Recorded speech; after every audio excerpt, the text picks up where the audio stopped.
Berada di penjara selama 404 hari. Membuat 39 kunci dengan tangan. Berhasil membuka 15 pintu penjara. Pelarian yang sulit itu adalah kisah nyata. Kisah ini dimulai ketika Tim Jenkins duduk di toilet. Masukkan kotak cerutu uang kertas ke dalam pantat. Karena dia akan masuk penjara. Dan beberapa ratus dolar ini telah menjadi kunci yang membantunya melarikan diri setelah 400 hari. Karena memprotes gerakan yang tidak adil, dia dijatuhi hukuman 12 tahun penjara. Kolaborator Stephen Lee dijatuhi hukuman 8 tahun. Keduanya dikirim ke penjara Pretoria. Dijaga dengan sangat ketat untuk menjalani hukuman. Setelah pemeriksaan menyeluruh dari rongga mulut, melalui 10 gerbang besi besar, akhirnya mereka sampai di sel. Di luar setiap sel ada 2 pintu besi. Untungnya, Tim Jenkins diatur di sisi Stephen Lee. Pada waktu makan, paman botak itu batuk. Semua tahanan berseragam abu-abu, bersama-sama mengetuk mangkuk dan memukul meja sebagai tanggapan. Ternyata paman botak adalah bos mereka. Saat jogging, langkah kaki Tim Jenkins goyah. Diperhatikan oleh paman botak, dia segera mengenalinya. Ada sesuatu di pantatnya. Dia menyarankan Tim Jenkins untuk segera melepaskan ide untuk melarikan diri. Karena dinding diafragma di sini tingginya 6 meter. Di atas penuh dengan kail pancing. Dan lampu sorot raksasa. Penjagaan 24 jam. Penembak jitu diubah menjadi 3 shift di menara pengawas. Jenkins berkeringat. Dibutuhkan banyak usaha untuk menarik keluar pipa. Paman botak membantunya. Menyembunyikan uang kertas dalam tabung pasta gigi. Letakkan di posisi yang mudah dilihat. Setiap hari Tim Jenkins menatap lubang kunci di pintu besi. Hari ke-23. Akhirnya dia punya ide. Dia meletakkan selembar kertas kosong di kunci. Dan tekan keluar garis besar lubang kunci. Lalu masukkan kertas itu. Gunakan pensil untuk mengukir struktur bagian dalam. Akhirnya ukur kedalaman lubang kunci dengan tongkat kertas. Itu benar, dia ingin membuat kunci penjara. Rencana yang tampaknya gila ini untuk melarikan diri. Mendapat dukungan dari sesama narapidana. Saat makan, pria berambut keriting itu sengaja menumpahkan piringnya. Tim Jenkins mengambil kesempatan untuk mengamati kontur kunci. Para penjaga datang untuk mengawasinya. Stephen Lee bahkan memprovokasi publik untuk mengulur waktu untuk Tim Jenkins. Setelah beberapa hari pengamatan, Jenkins terus-menerus mengukir bentuknya dari kunci penjaranya dalam pikirannya. Setelah itu, Tim Jenkins tidak menyia-nyiakan peluang untuk mengamati kuncinya. Setelah banyak modifikasi, akhirnya di hari ke-73, dia menciptakan gambar kunci pertama. Dia membuat kunci untuk melarikan diri dari penjara. Dipotong secara presisi dan dipoles dengan hati-hati. Menurut setiap kontur kunci sampel. Kemudian rekatkan bagian yang bergerigi. Terakhir, masukkan kap lampu untuk membuat bentuknya. Setelah uji kekerasan sederhana, kunci pertama lahir. Dia pindah ke pintu besi kamarnya. Pasang perlahan lubang kunci, putar perlahan. Tak disangka mulus. Suara gemeretak, pintu terbuka. Pintu besi normal yang terlihat tidak bisa ditembus. Dibuka dengan mudah. Tapi masalah sulit berikutnya datang. Karena pintu kedua hanya bisa dibuka dari luar. Bahkan jika dia memiliki kunci, bagaimana dia bisa membukanya dari luar? Kemudian Tim Jenkins terus memindai dengan mata telanjang. Kunci pada penjaga penjara. Amati dengan seksama sampai hari ke-100. Kunci kedua berhasil diukir. Dia mencoba membuka kuncinya saat membersihkan. Setelah banyak koreksi, kemudian kuncinya berhasil diputar, bilah kuncinya keluar. Para narapidana bersorak dengan suara kecil. Tapi tidak bisa memutar kunci kembali. Bilah pengunci tersangkut di luar, tidak bisa masuk. Pada saat itu, pria berambut keriting mengumumkan bahwa penjara akan datang. Terburu-buru, Tim Jenkins menggunakan kekuatan. Buat kunci kayu patah. Tim Jenkins segera mengaitkan tongkat kayu di lubang kunci. Tapi bila kuncinya masih ada di luar sana. Setelah penjaga pergi, Jenkins dengan panik memukul-mukul lidah kuncinya. Tapi kunci besi itu tetap tidak bergerak sama sekali.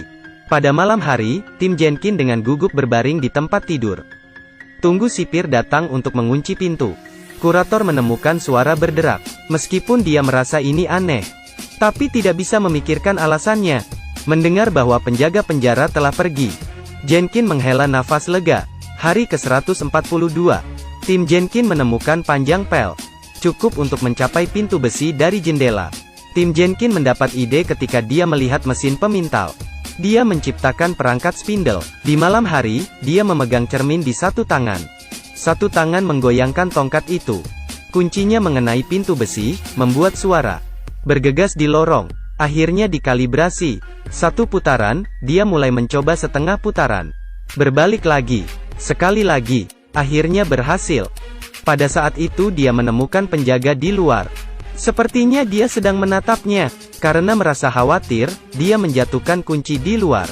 Sialan, apa yang harus aku lakukan? Dia dengan cepat mengunyah sepotong permen karet. Pelan, pelan. Jangan terlalu cepat. Tangan harus kuat. Jenkins menahan napas. Setelah beberapa kali mencoba, akhirnya diambil kuncinya. Berbaring di tempat tidur, Jenkins menekan keras jantungnya yang berdetak kencang. Setelah tes yang sukses, beberapa hari kemudian, dia terus membuat kerajinan dengan cara yang sama. Hari ke-206, dia telah membuat 39 kunci. Mereka menyuapnya. Seorang tahanan menangani pakaian narapidana baru. Dapatkan mereka 3 pakaian kasual dan peta lalu lintas. Semua sudah siap. Mereka akan mencobanya untuk pertama kalinya. Melangkah keluar dari pintu ketiga dan turun ke bawah. Di luar pintu keempat adalah ruang penjaga penjara. Sipir gendut sedang membaca koran. Mereka hanya ingin membuka pintu. Bayangan penjaga penjara perlahan terungkap. Mereka bergegas bersembunyi di ruang penyimpanan. Penjaga penjara yang gemuk perlahan melangkah maju. Jenkins dan pria berambut keriting itu memanfaatkan kesempatan itu. Mulai menguji kunci pintu belakang. Penjaga penjara sedang berpatroli di lantai atas. Kepala botak memperhatikan bahwa penjaga penjara sudah mulai kembali. Dia segera batuk. Setelah 2 orang di bawah mendengarnya, mereka kembali bersembunyi di ruang penyimpanan. Melalui celah, mereka melihat sipir berjalan menuruni tangga. Ketika sipir berjalan di depan pintu ruang penyimpanan, dia tiba-tiba berhenti. Ternyata dia melihat tetesan keringat mengalir di tanah mereka berdua. Pada saat itu 2 orang di balik pintu sangat tegang sehingga mereka tidak bisa bernapas. Tim Jenkins mencoba mengendalikan ototnya agar tidak gemetar. Para penjaga melihat melalui lorong tanpa satu sosok pun. Lalu tiba-tiba pergi. Tim Jenkins dengan lancar kembali ke sel dan memecahkan kuncinya. Selipkan ke dalam pemegang sikat. Tak disangka keesokan harinya ada inspeksi mengejutkan. Penjaga penjara menunjuk ke potongan kayu bergerigi dan bertanya padanya. Apa ini? Jenkins cerdas. Balikan gambarnya. Mengatakan bahwa ini adalah rak foto, jadi dia telah lulus inspeksi sekali. Tidak lama setelah itu, tim Jenkins menemukan stasiun penjaga luar sedang direnovasi. Sekarang atau tidak sama sekali, mereka memutuskan untuk melarikan diri malam ini. Dia menggunakan kunci buatan sendiri untuk membuka pintu sel. Berada di penjara selama 400 hari. Dia membuat 39 kunci. Hari ini, mereka akhirnya harus melarikan diri dari penjara. Melepaskan Stephen Lee dan pria berambut keriting. Mereka melakukan hal yang sama seperti saat latihan. Buka pintu ketiga lorong. Tapi mereka tidak tahu. Saat itu, penjaga penjara di lantai bawah sedang sakit perut. Menyumbat toilet. Para penjaga pergi ke ruang penyimpanan tempat mereka bersembunyi selama latihan. Mengambil tongkat pembilasan toilet. Mereka bertiga pergi ke ruang penyimpanan untuk bersembunyi. Kemudian menemukan seseorang menyentuh ruang penyimpanan. Tetapi pada saat yang mendesak, mereka tidak bisa berpikir banyak. Mereka meringkuk ke dalam kamar. Pada saat itu, penjaga penjara telah selesai membersihkan toilet. Dia datang kembali untuk mengembalikan alat itu. Suara langkah kaki semakin dekat dan dekat. 3 orang di dalam tidak tahu bahwa penjaga penjara akan membuka gudang. Melihat penjaga penjara hanya selangkah dari ruang penyimpanan, kepala botak menyadari, sipir tidak berpatroli tepat waktu. Langsung tahu apa yang terjadi. Dia segera menghancurkan bola lampu untuk membuat kejutan listrik. Mulai berteriak memanggil sipir. Sipir akan membuka pintu ruang penyimpanan. Kemudian dia mendengar panggilan di lantai atas. Dia harus meletakkan alatnya, berbalik untuk naik ke atas. 3 orang menghindari masalah. Mereka berhasil membuka pintu 4, 5 dan 6. Dengan kegembiraan yang gugup, dan bahayanya dapat datang kapan saja. Mereka juga mencapai pintu terakhir. Lihat melalui celah. Mereka bahkan dapat melihat jalan di halaman. Mereka hanya 1 pintu lagi menuju kebebasan. Tapi mereka mencoba semua kunci. Tetap tidak bisa dibuka.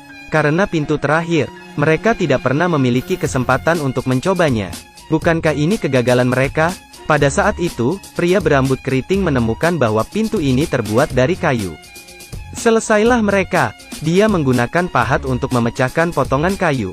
Suara berdebar bergema di lorong. Mungkin tempat ini terlalu jauh dari sel. Jadi tidak ada yang tahu.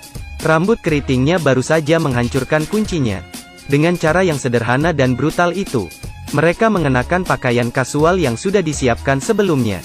Dorong pintu penjara dan terbuka. Mereka berjalan ke halaman, dan hindari penembak jitu dengan lancar melalui cermin. Mencapai gerbang penjara, menghadapi kebebasan yang tiba-tiba ini. Mereka merasa tertegun, tidak berani percaya bahwa mereka telah melarikan diri dari penjara. Kami berpura-pura keluar dengan tenang. Melihat kurator mengobrol dari jauh. Mereka menoleh sekaligus dan dengan cepat berlalu. Kemudian menyerempet beberapa penjaga yang mendekat. Untungnya, tidak ada yang mengenali mereka. Atau bisa dikatakan tidak ada yang berani berpikir sesuatu seperti ini akan terjadi. Mereka berlari melintasi jembatan, melalui terowongan. Gunakan $360 yang disembunyikan selama setahun. Naik taksi. Di dalam mobil, mereka tidak bisa menahan diri untuk tidak berteriak. Stres dan ketakutan yang menumpuk selama setahun terakhir. Di saat ini, akhirnya, mereka mendapatkan kebebasan. Dan para penjaga telah menemukan 3 narapidana menghilang tanpa jejak. Penampilannya yang panik, membuat tahanan lain tidak bisa menahan tawa. Perburuan, pada skala terbesar dalam sejarah Afrika Selatan, telah terjadi setelah itu. Dan kelompok tim Jenkins telah melintasi perbatasan ke London. Orang di gambar sebelah kanan. Ini adalah tim Jenkins. Irama seluruh film hanya moderat. Suasana tegang sejak awal penjara sampai akhir. Nafas pemeran utama pria tidak pernah berhenti. Sangat mendalam, buat pemirsa tanpa sadar menahan napas. Ikuti sudut pandang pemeran utama pria. Mereka bisa terlihat kapan saja. Membuat pemirsa merasa seperti sipir dapat muncul setelah sedetik. Seluruh pelarian ini, seperti permainan bertahan hidup. Dan ketika Anda ingat bahwa film ini adalah kisah nyata, Anda akan mengagumi trik melarikan diri mereka. Mari nikmati perasaan gugupmu. Paling menegangkan di setiap detik. Kemudian benar-benar rileks di akhirnya.